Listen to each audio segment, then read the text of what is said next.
Hi, I am Rahul, founder and CEO of FloBiz. एक minute रुक जाओ, ready होने दो। चलो ये कर लेते हैं। This could be a great intro. Hi, I'm Akshay. Hi, this is Saurabh, and you are listening to the Founder Thesis podcast. We meet some of the most celebrated startup founders in the country. And we want to learn how to build a unicorn. The mega trend for the last 20 years could be best summarized by the statement, software is eating the world. We're betting that the mega trend for the next 20 years would be fintech is eating software. This essentially means it is much better to monetize user engagement by taking a fee from commerce-related transactions instead of only a subscription fee. For example, if you are building a competitor to the popular accounting software Tally, then instead of trying to earn purely by selling a subscription to it, you should leverage it to offer fintech solutions like payments and credit. This is the reason why investors love companies like FloBiz, which has raised more than $40 million so far and is the creator of one of the highest rated fintech apps on the App Store, myBillBook. myBillBook is used by lakhs of small businesses to manage their invoicing and accounting and is endorsed by one of my favorite Bollywood actors, Manoj Bajpayee. This is part 2 of Akshay's conversation with Rahul Raj, the founder of FloBiz.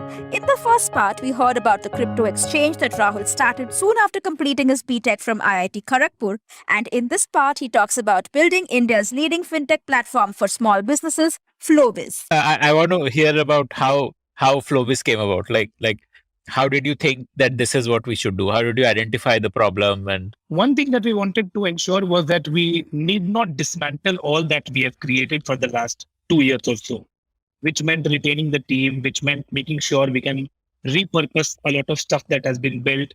We could leverage a lot of the experience that we have. So that always was running in the back of our minds. What we did was basically lay down the entire India fintech landscape for the first half of 2019. We actually, had some ground rules in how we identified the opportunity to go after. For the 3 founders, it was something to the effect of saying that, the next opportunity that we go after has to be exciting enough for the 3 of us that we can confidently commit to each other today, that this is something I will build together with you for the next 10 years. So it had to have that element. We are a very product first principle type of team.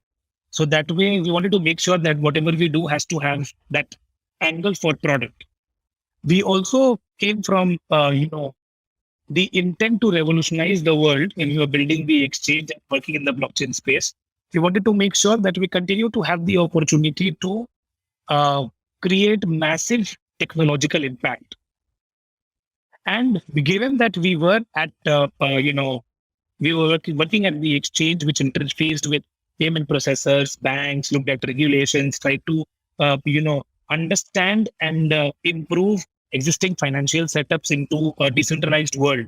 So your exposure to financial services and fintech industry in general was high. So we had an inclination in the fintech domain also. Clubbing all of this narrowed our focus to laying out the India fintech landscape. One other thing was also that, everyone was looking at India as the next market that, will offer the largest opportunity. And we understood the Indian customer best. All of us have had humble upbringings, come from middle class, know our people, have been seeing a lot of this development in front of our eyes. So this felt natural and comfortable. So when we did that landscaping efforts for about 6 months in 2019, we looked at a bunch of things, consumer, B2B, from investing to trading to banking to a bunch of things.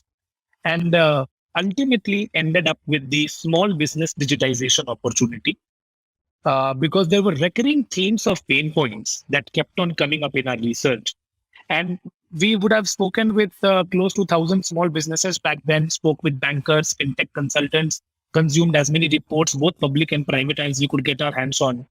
And having all of that info and getting that first-hand perspective actually allowed us to really whiteboard properly to say that this is something that we can actually, dedicate the next 10 years And this is something that is worth pursuing. This will also have massive technological impact, because one of the things that came up in our research was that about less than 20% of the entire MSME space had any kind of technological adoption or infusion of tech product, which is something that anecdotally you and I can agree also, because we deal with so many small businesses in our daily lives.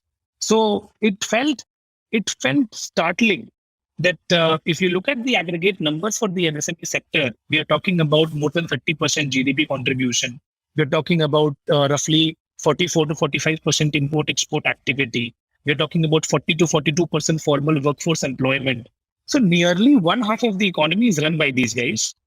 And then there is only less than 20% software adoption in a world that is digital, in a country that has GST and UPI.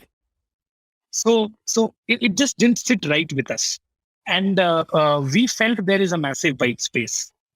Today, now having worked for and with the small business sector for 2.5 years, I can tell you 10 years is less. It will take longer. It will take longer to build for all of the pain points and the needs that this sector has. So I think we took the right call of moving to FloBiz. We were able to... But this is like a very large canvas. No, you're saying that MSMEs don't adopt software. So, but software can be for so many things. So what did you... Yes, absolutely. So this is a fact that less than 20% software adoption was there. But actually, this was not the pain point that people were talking about. People were talking about the biggest pain point by far, which was access to capital. Small businesses don't get served with the right credit product. Leave aside right, they don't get served with credit product. Today, we are talking about close to $550 billion worth of credit gap for small businesses, with more than 85 nationalized banks and close to 1,000 NBFCs. So if that kind of an infrastructure continues to leave aside and leave behind room for $550 billion worth of credit gap, I am pretty sure that, this needs a very different angle to solve for this pain point.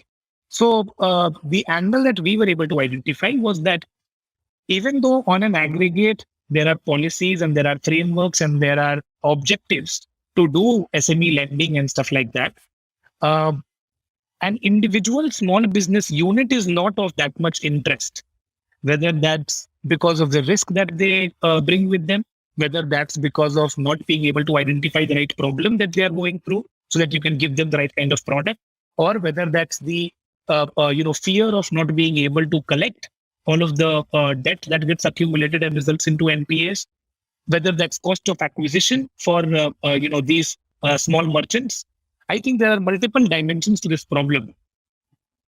So we believe that this access to capital problem, which pushes small businesses to go to informal capital markets or debt markets, or go to informal money lenders, and pay 2.5 to 5 times higher interest on getting hold of that same credit product. It's insane, because a small business actually puts in their own money, and they actually put all of that livelihood at risk to be able to conduct their operations, and then you are forcing them to go and access credit product at 5 times the interest rate that has possibly been the benchmark and trademark for regulated institutions. We believe that this is the problem of not having streamlined operations and not having the right data, which is why this misconception and this discomfort for not being able to serve them. So we took the software approach by clubbing the historical context of less software adoption and the biggest pain point of access to capital to find that unique proposition that can help both these problem statements. Because today you may say that अरे SMBs तो कहाँ software use करेंगे, SMBs को कहाँ इतनी जरूरत है. You can say this and I agree. लेकिन 10 साल बाद भी ऐसा ही होगा क्या? In 10 years, will SMBs continue to be pen and paper based? I don't think that is going to be the case. And if in tech, Yeah, even GST is something which forced a lot of SMBs to use software for the first time, probably. if in a decade out, this is going to look vastly different. then we can play our part in getting that trajectory mapped out. Because dedicated software and services like this has not been designed for the business owner in the first place. There exists a bouquet of tailored services for large companies. And there exists a variety of products for the consumers. A lot of these business owners would fall in the consumer bracket. They are getting access and exposure to personal financial products. But that doesn't seem to exist for the small business setup per se. This felt like a massive opportunity to us. So did you want to do like software for free and monetize through lending? Like, was that the... Coming from Coinex background, revenue is very important to us, to be honest. We understand the value of compromising revenue and profitability, raise external capital to be able to create traction and growth and distribution. We fully well understand that, but we are not the kind of people who would want to leave that aside for the longest time and park it for later to say, देखा जाएगा पैसा कहाँ बनाएंगे अपन. Abhi, all that matters is getting customers. That hasn't been the approach. Yeah, but this is a viable approach, na? That monetize through lending and give software for free. There are a lot of startups who are even Paytm, MobiKwik, all of them have this play basically. Yes, you are right. You are right. And entrepreneurs are finding their own ways of reaching out to this customer. But one common mistake that people often make regarding the Indian SMBs is that they end up painting them in one color. That's not the approach to go for this market. This is a market of a wide spectrum of customers with very differentiated and nuanced needs. An agarbatti manufacturer in Gujarat will have a largely different expectation from software and services compared to a pharmacist in Bihar, for example. They have very different needs. So somebody will have to, tailor these products and ensure that the onboarding is such that it feels not like a massive behavior change, because that is very hard to do for this audience, but it feels natural and welcome. So that this is a very fine line, which results into the problem of being able to segment the market properly. So who you go after, what you go after with as a product, what is your core value offering, who do you think is going to be the early adopter batch?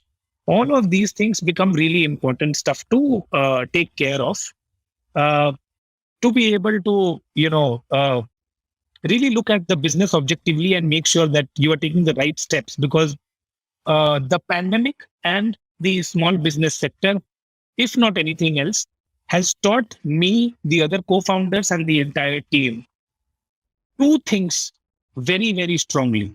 One is the feeling of gratitude that makes you feel, humble, because when other things didn't work, these small businesses came to all of our rescue.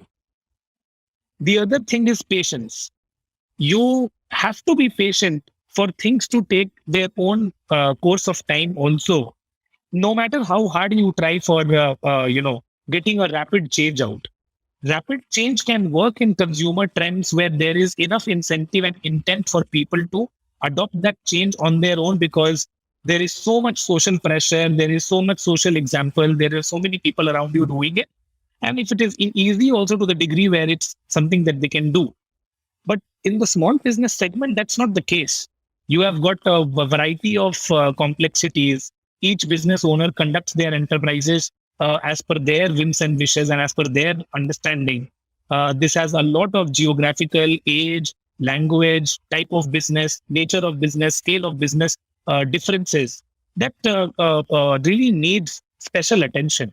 So that way, I think, when we looked at... What were those decisions you took, like, who to target, what is the product, how to roll it out? Like tell me about those decisions. Like, Sure. So, the flagship product that we have at this point, I'll take a quick moment to tell you about the flagship product also. It's called myBillBook. Even though at FloBiz, we are trying to build a neobank, and the understanding is that by far, if the biggest problem statement is access to capital, then you have to solve for that pain point. So definitely at FloBiz, we are trying to build a differentiated and a new age banking experience and financial services experience for these SMBs. But our flagship product is called myBillBook, and the positioning there is pretty straightforward. It is a GST billing and accounting software.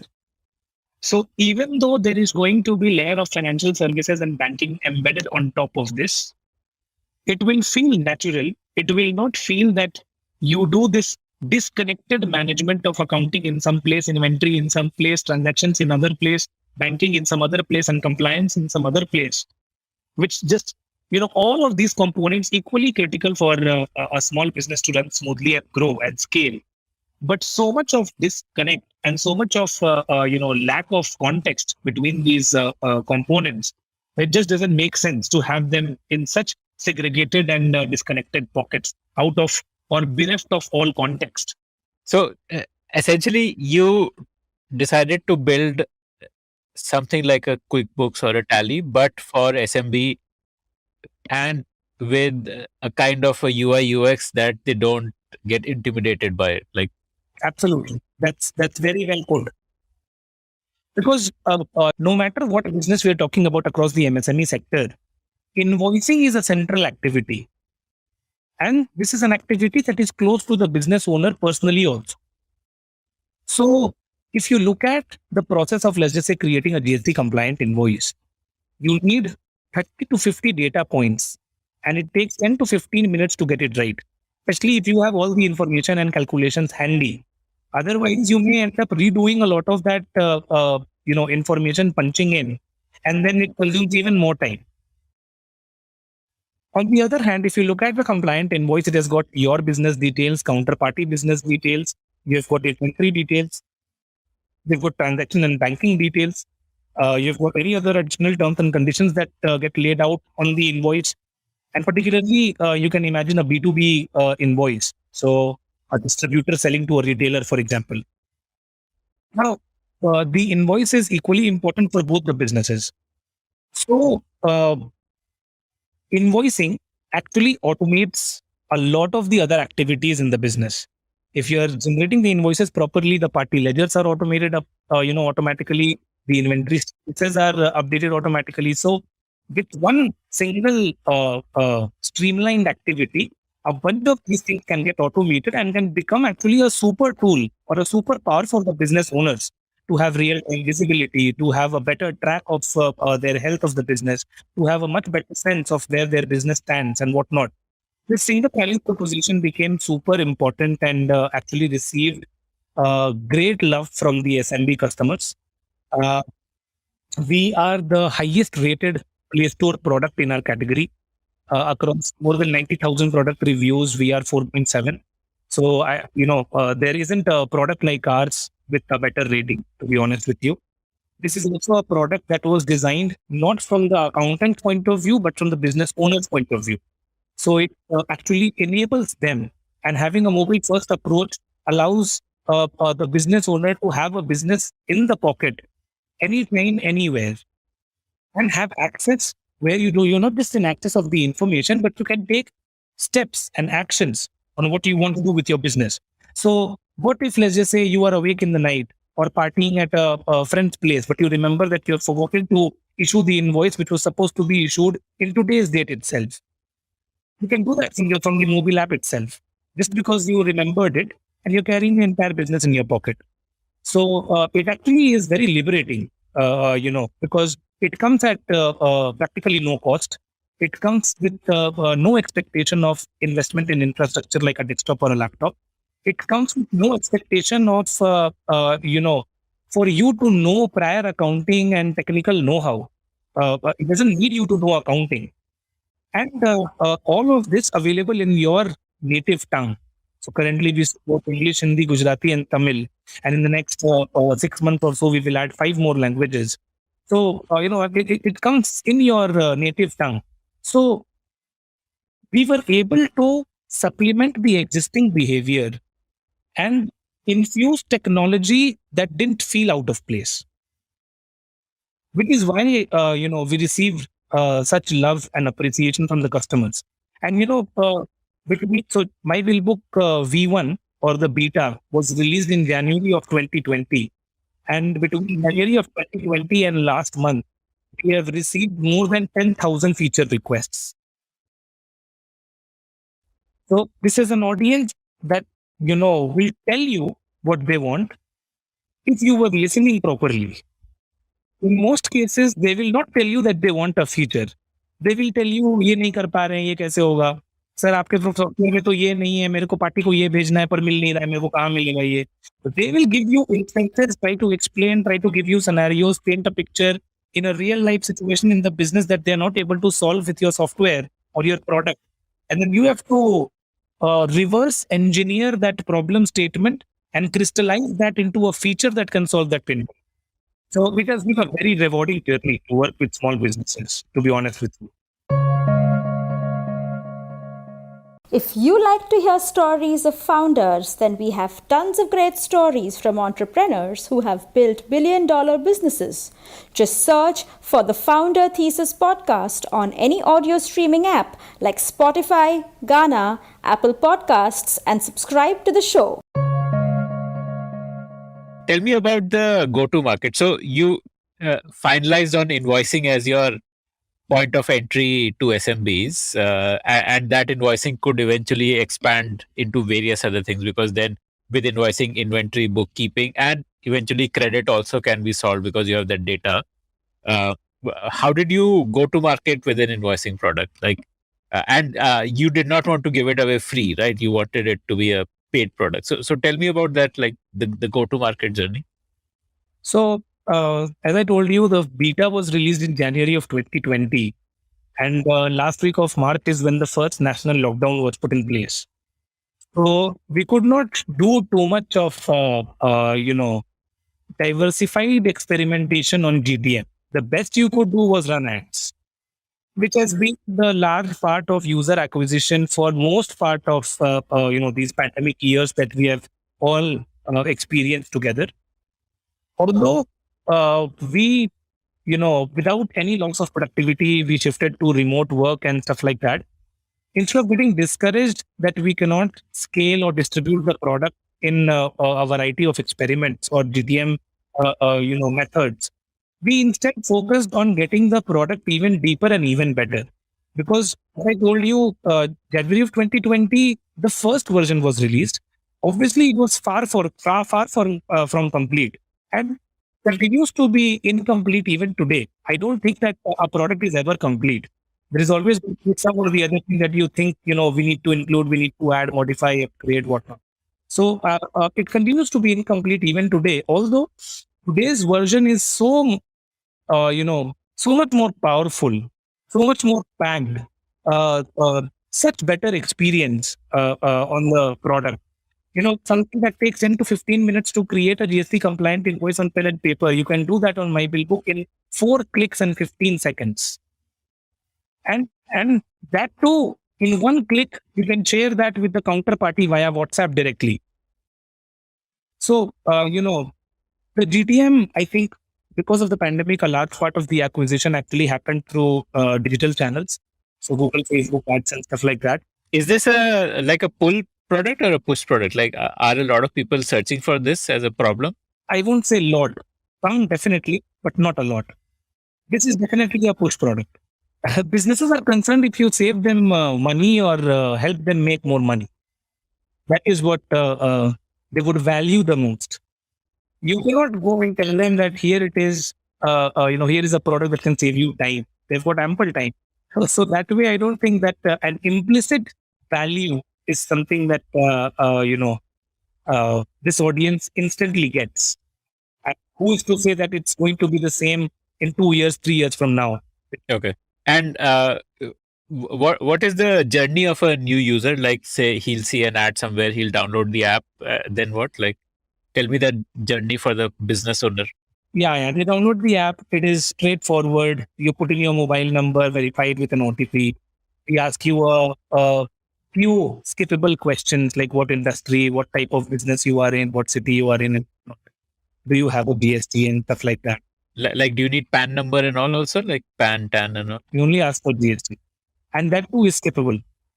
So, you have to actually consciously do all of that. So, for example, we could have chosen to keep it as a mandatory field for getting onboarded. But then you just curtailing your own opportunity of even GST registered businesses who are there only to try the product before they can make a choice. Why to count on all of that, top of the funnel? So, skippable questions, people can choose to fill in this information, and then they are taken to uh, interesting story here. Then they are taken to a screen where they will be shown a variety of different invoice themes. And these different invoice themes, the first screen that we see, obviously after the splash screen where we explain a couple of features and all that, or value propositions, or what the product is going to do for them. When they go to the invoice theme preview page, uh, this mimics their existing behavior when they go to a stationery or a print shop to actually purchase a physical bill book. They will show them templates. They will show them ये ऐसा दिख रहा है, ये pink colour का है, ये green colour का है, इसमें यहाँ पे लोगो आएगा, इसमें यहाँ पे नाम आएगा, इसका इतना लेंथ है, it is landscape or portrait on what not. So they go through that experience while purchasing a physical bill book also, and then they instruct them कि मेरे business के नाम से इसका 2 कॉपी 3 कॉपी प्रिंट करा दीजिए. So they go through that experience of looking through invoice themes. They select one that they like, and then we take them through the journey of creating a sample invoice. So they actually palpably feel that I clicked an item, I clicked a party, and I clicked generate invoice. And then here is a beautiful PDF invoice that is now getting prompted to share via WhatsApp. And I can do this for my business. It is as simple as tapping a few clicks. So we take them through that journey, and then we tell them here is where you populate your inventory, here is where you can populate your parties, here is where you can populate your business information. And once you have done all of these things, you can begin to generate your first professional invoice. And when do you ask them to pay the subscription? So it's a freemium product on mobile. For certain types of features, it's free to use, including invoicing. We don't have a limit on usage of the invoicing activity also. We do have limits on, let's just say, the invoice themes that you can put up, or value additional features that are part of other modules on the product. So, so under inventory management, so basically for myBillBook, on myBillBook you can record sales, purchase, expense, payment in, payment out, delivery challan, e-way bill, quotation, estimate, all of those things. And it helps you maintain inventory, keep a track of payables and receivables, and also helps you generate close to 25 business reports, including GSTR reports that come in handy for decision making and compliance and filings. So there is ample avenue to create differentiated paywalls depending on what people really want on day-to-day basis and what people will have to pay for when it comes to accessing certain nuanced features on the product. We have both mobile and desktop. On mobile, we support Android today. iOS is going to be under development. On desktop, we have both the web and the offline desktop app. One of its kind when it comes to supporting real-time data sync between mobile and desktop interfaces, because both of these products run offline. So you can create invoices offline on mobile. You can create invoices offline on desktop. And when both of these products come up, we resolve any conflicts that there are when it comes to sequencing and stuff like that, or data population. And then this gets synced to create a consolidated snapshot on both devices. This we support across multiple devices and multiple users. So it's a complicated technological challenge when you have to do it both offline and online without any loss of data consistency. So that's that. And for advanced features, people pay. For desktop app, people pay. For multi-business, multi-company, multi-user, multi-device, all of these things people pay. For certain reports, certain deeper features, for settings, or inventory or party or whatnot, people pay. For value-added features like greeting cards, business cards, online store, and whatnot, people pay for that. For removal of myBillBook branding from invoices and stuff like that, people pay for that. So is your pricing like tiered, like gold, silver, platinum, like that? And each tier gives you access to certain features? It begins from 800 rupees per year to 3,000, 4,000 rupees per year, which is an annual upfront subscription charge that we have. We recently rolled out multi-year plans also. So you get discounts if you purchase for 2 years or 3 years or something like that.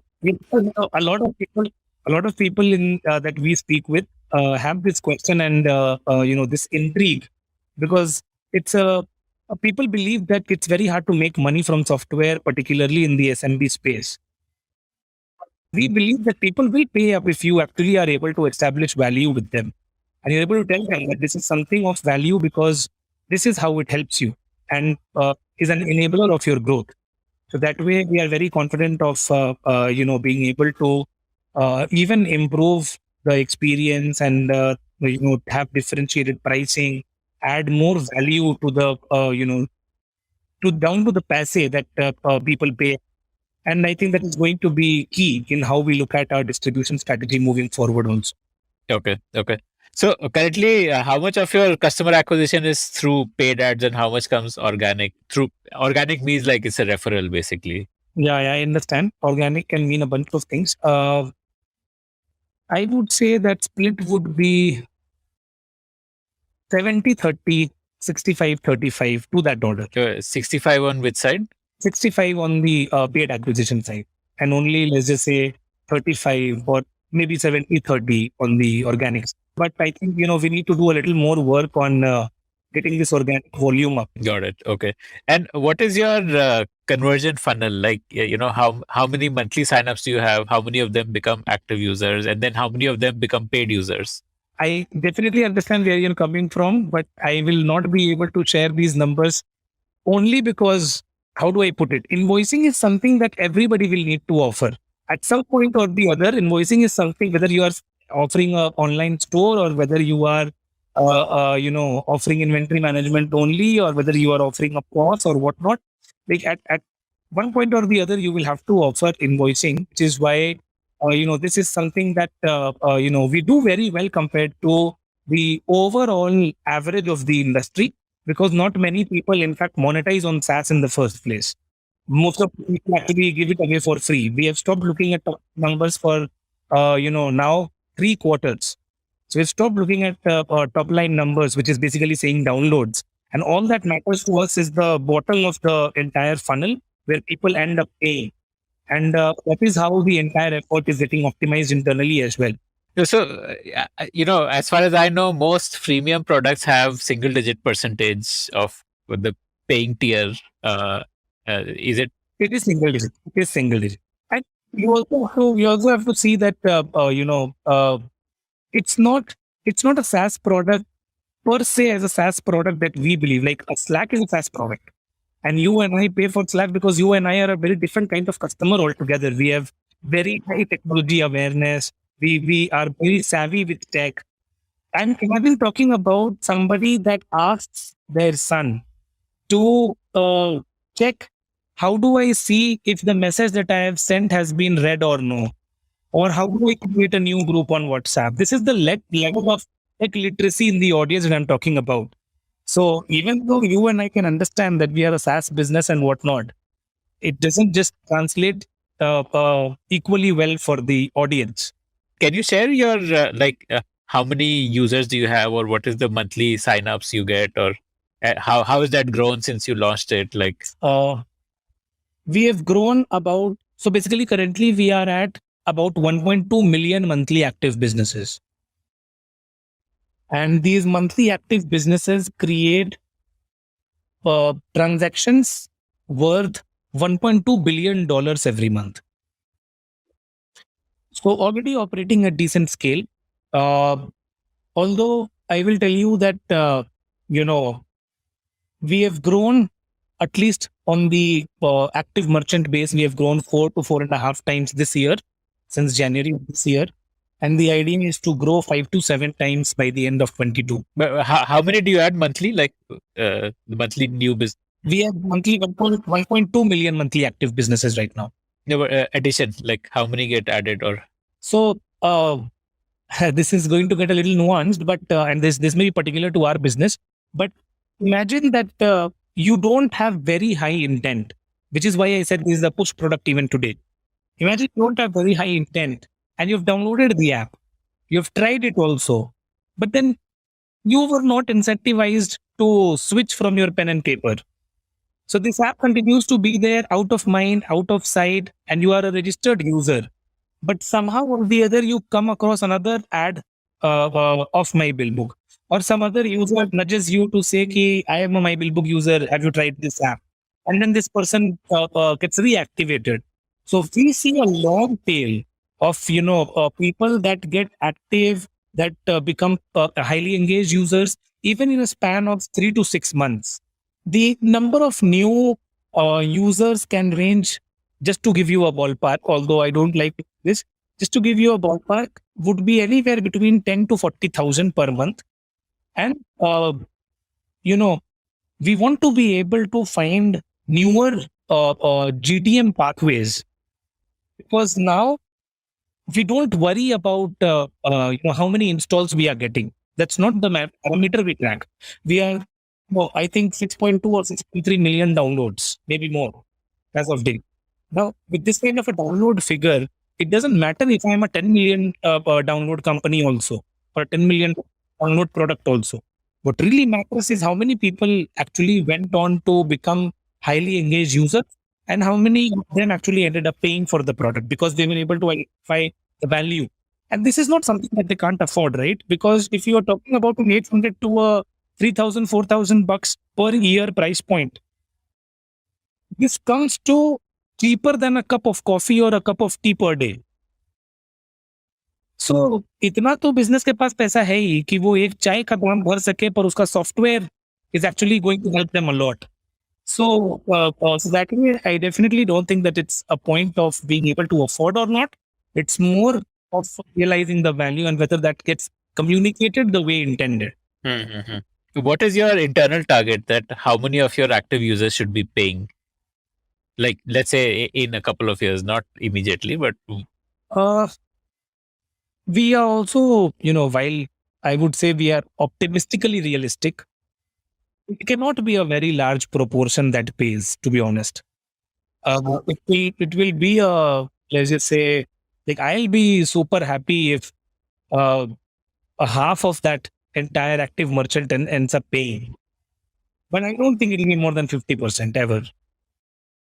I said 50% is massive. The reason I'm saying that 50% is because I'm looking at a 10-year horizon. They may not be paying today, but will they continue to not pay even 5 years down the line while they are an active, engaged user? I don't think so. At least, maybe we'll try to get as close as possible to get that number to 50%. But even if we are able to take it to, let's just say, a third, that also will be massive. We are also operating in the belly of the market. We don't cater to the long tail of micro businesses. So let's just say a sub 30 lakh, sub 40 lakh type of turnover business. We tend to not cater to them. They are free to use because it's a freemium product. Some people use also. But we don't tend to focus there. We tend to focus on the businesses that are slightly more mature, slightly more advanced in their enterprise journey. So they understand the value better, which is where, it is an adjusted return of all the efforts we are putting in. What is the market size of this? Like, you may have some number, like there are X number of GST registered companies, which would roughly be your market size, I guess. Yeah.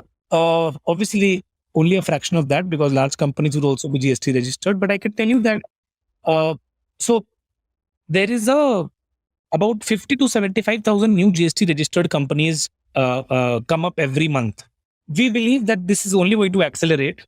Government is going to change some benchmarks also for GST, or let's just say the expectations of different slabs of compliance for GST. Those readjustments will definitely happen. But we are talking about roughly a 15 to 20 million merchant base that is going to be an addressable market. This is like with the 30 lakh plus annual turnover. And 15 to 20 million target market or addressable market that I talk about, this is because some of them would not be ready today. They will get ready 3 years down the line. But in 3 years, the product also will look different than what it is today. So the addressable market may be 15 to 20 million. But that is not the total size of the market that we are after today. It's only a sliver of 20 mil that we are heavily focused on. Because what's the point of going to a late majority if you haven't been able to capture a large share of the early adopter itself, for example? Yeah. Right now, you're only targeting early adopters. Early adopters, the slivers of early majority in some sections of MSME spectrum. Those are the ones we are heavily focused on today. Are you more focused on manufacturing businesses or service businesses, or like what is your, like, what does the product solve better, like problems of manufacturers or? It's actually a product that works for a large variety of businesses. We have been very horizontal so far. So it works for distributors, wholesalers, traders, stockists, manufacturers, services, all of these guys, and then for retailers also. But a larger portion is non-retail. Non-retail means what? Like, So it's actually a representation of the industry mix also. For example, there are fewer manufacturers, then slightly more distributors, slightly more wholesalers, then large retailers. So that industry mix is going to get represented here also. So a large part, when I say non-retail, this is wholesalers and distributors and traders. A significant portion is manufacturers also, but definitely in proportion to the actual industry mix. There is definitely retailers on the product also, but the product works better for distributors today or non-retail people today. And now there is a rapidly emerging category of services and startups that has begun to use myBillBook. So, services, it can include retail outlets also where they are serving. They can include offices also. They can include freelancers and gig workers also. All of those also find a massive use of the product. what is your target, like same time next year in terms of your ARR? I don't think the target is ARR, to be honest. I think the target is how many paid companies. Because what matters to us is that if, let's just say, I can make a X dollar revenue on SaaS, I can make 10x, 20x dollars on the bouquet of services that can get accompanied with this. We're talking about a high LTV product, right? We're talking about a billing and accounting product that has long stickiness tenures, because it is not easy to switch between these systems. So if you are able to delight people and get them hooked onto the product, ideally they should stick with you for a very long period of time if you're continuing to not screw up on the promise of delivery. So that way, the opportunity to monetize via financial services and repeated purchases on these bouquet of value added services, that will be much more compared to the SaaS revenue that they pay upfront once a year. So I think it is not so much about getting that revenue out only on SaaS immediately, but this is more about getting that cohort of paid companies as quickly as possible. Those are targets we are chasing. Because if we are able to do that, then, I think you would naturally, understand this, that if in India people pay for something, they want to utilize the maximum value out of it. So by far the cohort that behaves the closest to the ideal behavior set, using the product on multiple fronts, trying out different modules, making sure that more and more transactions keep on getting recorded. All of that behavior, and we have industry leading retention and engagement numbers also. But that numbers actually are exhibit of this paid user cohort. So if we only optimize for scaling that, we are able to create that large set of user base to which cross-selling and upselling a bunch of these services with confidence is going to be so much more feasible. Yeah, essentially, this would become like your Prime member, like Amazon has the Prime membership, which is a paid membership. But the fact that it's a paid membership helps them to sell more, because once you pay for a membership, then you want to utilize it. So you're looking at that kind of a fintech super app kind of a thing, where paid members would have a higher propensity to spend on other things because they want to recover more value and they're more engaged. So what is the roadmap in terms of the value-added stuff that you will sell? What in what sequence do you want to launch? What all do you want to launch, and in what sequence? So on the SaaS itself, we have a bunch of things identified. There are certain features which are required by a smaller subset of these engaged cohorts, but really important for them. Because imagine shifting your entire business, and then because of only a lack of a couple of features, you're not able to shift entirely. That is excruciating. It's actually pretty irritating. So to get that out of the way, make sure that nearly everything gets sufficed for this audience. That is on the roadmap. There are certain industry specific or at least nature of business specific type of features that have been identified that we need to build. There are slightly more capabilities when it comes to preparing for scale. So, when more people record, when more people run offline, when more people add more users, all of those things we need to prepare for. There's a consistent parallel work to be done on pricing experiments. So that is a continuing line of activity. So there is a bunch of things on SaaS itself. There are also identified features that we are going to build. On the fintech front, I think, payments, collections, visibility of bank accounts or visibility of bank balances, those things have to be. Like a API integration with the bank, so you can fetch bank transactions, and then which will lead to bookkeeping. Do you offer bookkeeping and like? Yeah, we do offer bookkeeping because you can record sales, purchase, expense, payment date, payment out, all of that you can do. So that way, it's already a bookkeeping product. And a return filing also. No, we don't support return filing today because it is not a double entry bookkeeping system like a Tally is. What is the difference? And so basically, you create ledgers and there are a bunch of vouchers that you keep on maintaining as credit and debit to make sure that it's always reconciled. On the product that we have, which is not a double entry bookkeeping system, it is basically recording all sales in one place, all purchases in one place, and system should be able to identify to say, isko debit kar do, isko credit kar do. But technically, double entry bookkeeping का जो ledger है, वो maintain करने की जरूरत नहीं पड़ती है. Or you can supply this information to your chartered accountant, and they can consume all of this information to then do bookkeeping in Tally the way they want to do it, which is required for their activity when it comes to compliance filing, TDS filing, and stuff. So, but it suffices for the actual day-to-day operations of the small enterprise. So that is a conscious choice. It's not that we can't build it, but it's more of a conscious choice because the moment you build a double entry bookkeeping system, you are expecting the business owner to know double entry bookkeeping. Only then they will be able to do it, which is a trick for accountants. So how can we expect the business owner to use the product that way? So that's there. But, to be able to record transactions, make and collect payments, to be able to fetch current account. Like collect payments in what? Like include a link in the invoice for online payment. So customer doesn't need to do bank transfer. He can just do like credit card, UPI, etc. Yeah.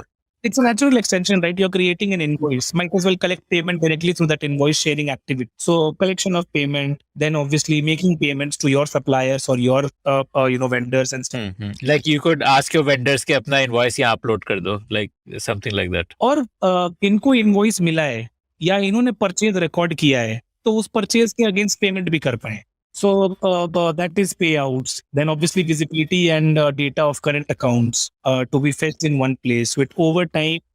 So what actually happens is that there is a real life trade that requires a banking transaction. A banking transaction is not why you are in business. You are actually in business. There is a real life trade that happens, and then you do a banking transaction to complete and consummate that real life trade. So. Will you be able to fetch bank transactions even from like the old school? Like obviously ICICI kind of banks will have API integration being offered, but what about say an old school bank, like a public sector bank which is not so tech savvy? I agree with you completely, and I think it's definitely a challenge worth solving. It's not that it's not doable. This is doable in some or the other format, which is suboptimal today, but over time it's not going to be the case. Let's just say when account aggregators kick in and there is wider adoption, then maybe this is no problem. What is account aggregator? Account aggregator is basically a framework that creates two levels of institutions: a financial information provider and a financial information user. And with the consent of the end consumer, you can fetch records of some other financial institution that is required for this consumer to provide to access the service that you are providing to them. Like a loan company asking for bank statement. Yes, exactly. A loan company asking for a bank statement. And you can give the explicit permission as a consumer that, hey, loan company, take this from my bank and give me the loan. But I don't need to manually download, email to you, and then you respond and ask for clarification. That need not happen. So when these kinds of frameworks get kicked in, then This is on the horizon. Is RBI? account aggregators already went live this year, but I think there is limited use case and limited participants right now. This can extend and expand very quickly. Yeah. This would be a game changer. Probably for businesses as big a game changer as UPI. I'm guessing. Like in terms of the Absolutely, and not just for businesses. This is actually in our bid. So basically, the regulator is thinking about this from the point of view that these regulated institutions are already tasked with the objective of maintaining data sanctity and privacy. Why is the customer experiencing this hurdle over and over again to get their own records and supply their own records, and still it is an inconsistent, broken experience for the consumer? So leave aside businesses. Think about you and I. When we are applying for loans, when we are applying for other financial instruments, when we are looking at creating newer accounts for trading and investment and whatnot, when we are looking at filing our returns or filing our paperwork for several purposes, we are expected to do this to do this ourselves. Only. But if in large part your data is already with trustworthy institutions, why not create a data sharing mechanism that controls the access and time bound visibility of that data point, serves the purpose, and then you retract that information back and maintain that privacy, which is what the entire principle of account aggregator is like. So you can time bound access to your data, get the purpose solved, and then retract that information back. So it gets localized, but still universally accessible. Yeah, this sounds like sounds pretty amazing. I hope it comes into like full-fledged mode soon. It's already live. It's already live, and I'm pretty sure it's going to be amazing. Going to be awesome. So, but what are the stuff that you want to cross-sell to people? Like, do you want to sell insurance, or what is the roadmap on that cross-selling? This optionality bracket, I think whatever you pick, you will somehow or the other find a relevant use case for that. What we are going to actually do is something that we have done for the last 2.5 years on the SaaS front also, is listen to the customer and see the largest part of the customer wants what, and then sequence it out. It's not that we don't have openness to sell a bouquet of financial services, but if let's just say a financial service ABC is only required by 2% of my audience, I don't think it will be effort. Because there are so many more things that, as a core piece of the business would want to own and operate. So if the larger profit and revenue pools would be obviously getting, bigger priority. And this is going to warrant so much of innovation as well, right? Because how much of a contextualization level can you bring to accessing financial services? So if you are a retailer and I am a distributor and I am looking at expanding to a new godown versus you are looking at restocking 5 products, you and I need very different credit products. You need a line of credit or need a working capital solution. And I need a term loan because I'm looking at a new construction altogether. Will the system be able to identify that this is the need of the customer at this point of time? So give them the right product. If that is possible, then we have practically redefined how financial services get served in the first place. You would you would obviously not give the funding from your own balance sheet, right? You'd probably tie up with banks and NBFCs and help them to extend the loan, and you would do the underwriting. Something that would be the approach, right? If we do underwriting, then obviously we will want to take away a portion of that revenue share because we are taking that underwriting responsibility. And I think, if we are to actually become a neobank, sometime or the other, we will have to cross that boundary where we work with banks only as partners and begin to look at. You become an NBFC yourself. Exactly. What more of a revenue share can be available and accessible for our business as well? Because we sit at the intersection of data, usage behavior, financial health, financial, aptitude and aptitude of the user. We look at real-time needs, real-time sense of where the business stands.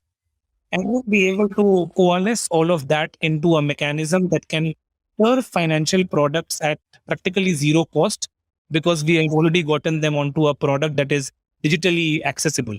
Right. Okay. Have you already applied for an NBFC license, or you'll do that at all? No, we have.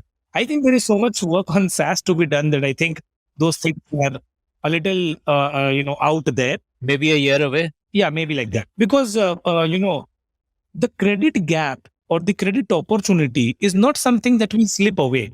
The SaaS bit is that much more important. The one to go to market strongly, the one to go to the right kind of audience properly and in a time bound manner is going to actually extract the juice of this much quicker and much better other participants.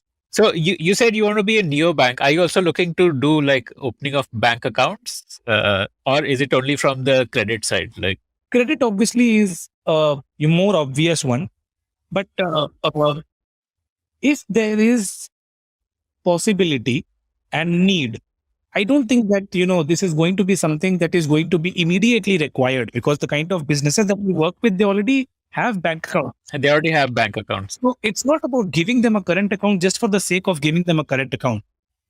In fact, that that is added complexity and hassle for them to maintain another bank account. The promise of being digital first, while all of their other network participants already are in the know of the existing bank accounts that this SMB maintains. So that way, I think if this is going to be required for newer businesses, let's just say somebody opening up a business for the first time and they need a new current account also, why not?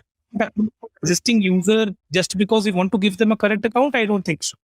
If they begin to ask for a myBillBook current account because they think it can power and actually take away hassle from their existing operations, then we will not shy away also. So, when you search for myBillBook, Google gives those suggested results. Now, one of them I saw interestingly was myBillBook versus Vyapar. And I just thought I'll ask you directly, what is the difference? Vyapar comes close. Vyapar comes close as a product and a competition. They have been around at least 2.5 years before us in the same sector, in the same segment, offering a similar product. But with as much humility as I can, I would like to tell you that we are a way more superior product. The robustness, the ease of use, the scalability, the delight that it feels, something that is rough around the edges versus something that feels polished and, closer to perfection. That difference we would definitely feel. So you're an iPhone versus an Android, like. I think that's an unfair comparison. Android is also, I'm a big fan of Android, although I do have an iPhone. I am an iOS user, but I am a big fan of Android as well. I think it is more about the, feel that you get on the outside and, how it feels for something that is polished versus something that is, it gets the job done, but it is not as delightful. I think that is the kind of comparison I'm trying to draw. Okay, so you focus more on the UX, like UX is a big priority for you to solve. UX is a massive component, because you're talking about an audience that is uninitiated. To get them online for the first time, you need to actually blow their minds away. On the other front, I think there are certain capabilities on the product like data sync, data, sanctity across devices, users, and whatnot that we also offer. There is a bunch of value-added features with constant updates that we keep on giving out, and we have already surpassed them in all metrics, including scale, size, engagement, retention, revenue, all of that. We've already surpassed them on all of these metrics. So when somebody asks me about competition, I fondly say the biggest competition is pen and paper and nobody else. Yeah, that's amazing. That's a great way to look at it. Yeah. So just keep on doing what you do best, because this market is huge. And if we continue to focus on the customer, I think you automatically blur out everything else that is noise.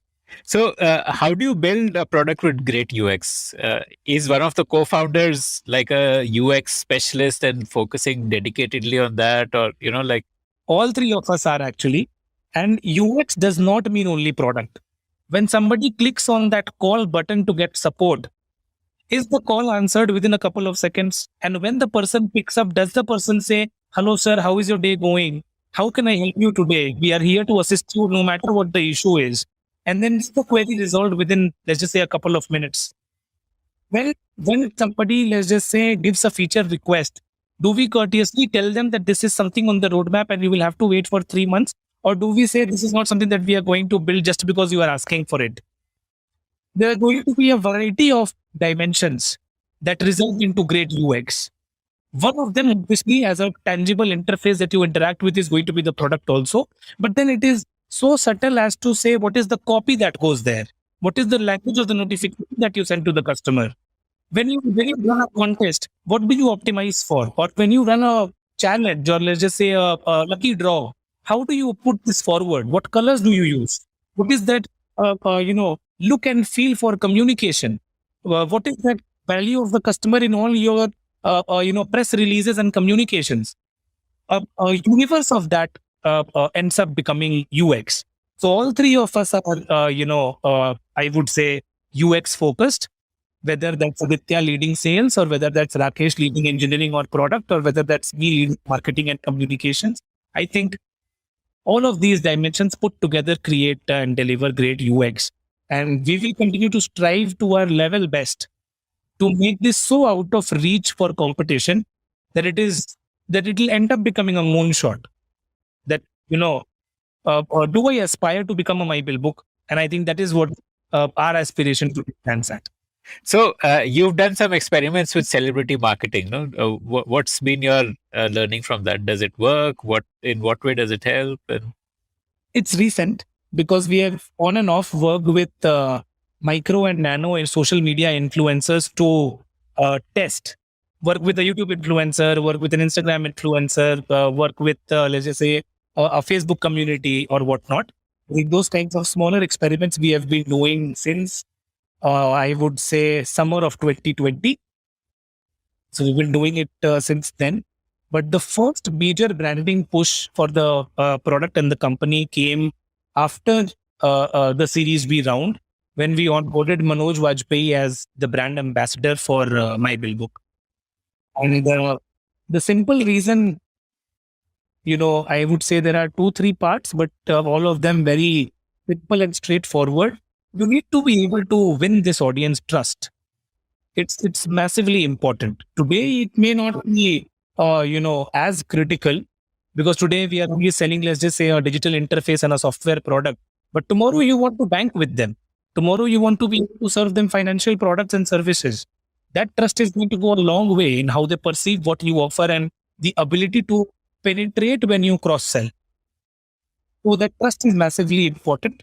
It is also, a sense of being able to relate with them. They should not feel, just to give you an example, you cannot go to a small business and tell them, "Hum batate hain business kaise karna hai aapko." You cannot do that. They will turn you down. These small business owners, I think, are, some of the smartest entrepreneurs that we have. They understand jugaad and street smartness like nobody else. They are survivors, absolutely. And, they are warriors and they understand the tricks and tips of and nuances of their trades better than anybody else. You can't have that tone with them. You can't go and tell them, "I'll tell you how to do this." But you can definitely go and tell them that, you are doing an amazing job. We are grateful for, the service that you provide in your capacity as a business owner. You're creating jobs and contributing to the economy. Here we are willing to help you. Will you let us, help in your endeavor? And if you take that tone, then that goes a really long way. So that way, I think that element of relatability will not come by you, let's just say, creating a propaganda for what you are doing. This has to be deep-seated and deep-rooted. That is the single reason why, a self-made A-list Bollywood celebrity like Manoj Vajpayee that resonates with majorly male population that we have in the MSME sector That too in the age bracket that we cater to, which is slightly on the younger side, not too old. Ideal fit. Do you have any data on effectiveness? Like, did it increase? There is definitely uptick. There is definitely uptick, but it's early because branding to this audience, branding in general is a long term activity. Like you can't create a brand with, let's just say, one campaign. So that obviously it's a long term activity. You also find it proportional to the investment that you make here. So as a young company with just fresh capital infusion, obviously we can't go overboard with how much we can pump in there. We have to maintain a delicate balance between actually delivering value, and that is why my point of, let's just say, taking 50% on organic acquisition, right? So how do you do that in smart and cost optimal ways is something that we continuously strive to work towards, but making sure that you don't lose aggression. So I get a feeling that in the next 12 to 18 months, I'll be reading about your unicorn round. I'm honored that you think that way only after this one conversation that we have had. Uh, uh, it's not so much of a unicorn status per se, but this is more to say that people really need to identify that there is really magical stuff happening at FloBiz. We are so excited about the future. We are just so energized by all the development that is happening. And the way we look at this is not a business that you are only doing for the fun of doing business. This has impact. This has impact on millions of lives. This has, let's just say, the upgradation of livelihoods, because in most cases, these small entrepreneurs are practically the sole breadwinners of their family. So if what you do, whether that's software or service or access to capital, if because of what you have to offer, their take home increases from X to 2X, and that results into a two-wheeler to four-wheeler, a fan to AC, and a child not going to going to school, or let's just say being able to save for university. I think that is massive. That is massive. So as much mission driven as we can get, and making that the cornerstone of how we build this entire organization. I think less of a unicorn status and more of a recognition and value for all the effort that we are putting in, and partnership basically, whether that's capital infusion or whether that's working with us to co-create products or helping us spread the message across. No matter what kind of support and collaboration we get, all of that is going to be more than welcome in our journey of taking FloBiz and myBillBook from where it is today to becoming the de facto product and bouquet of services that becomes true enabler of SMB growth in India. I think that is what we are, aspiring for. If you like the Founder Thesis podcast, then do check out our other shows on subjects like marketing, technology, career advice, books, and drama. Visit thepodium.in, that is thepodium.in, for a complete list of all our shows. Before we end the episode, I want to share a bit about my journey as a podcaster. I started podcasting in 2020, and in the last 2 years, I've had the opportunity to interview more than 250 founders who are shaping India's future across sectors. If you also want to speak to the best minds in your field and build an enviable network, then you must consider becoming a podcaster. And the first step to becoming a podcaster starts with Zencaster, which takes care of all the nuts and bolts of podcasting, from remote recording to editing to distribution and finally monetization. If you are planning to check out the platform, then please show your support for the Founder Thesis podcast by using this link, zen.ai/founder thesis. That's zen.ai/founder thesis, founder thesis, founder thesis, founder thesis, founder thesis, founder thesis, founder thesis, founder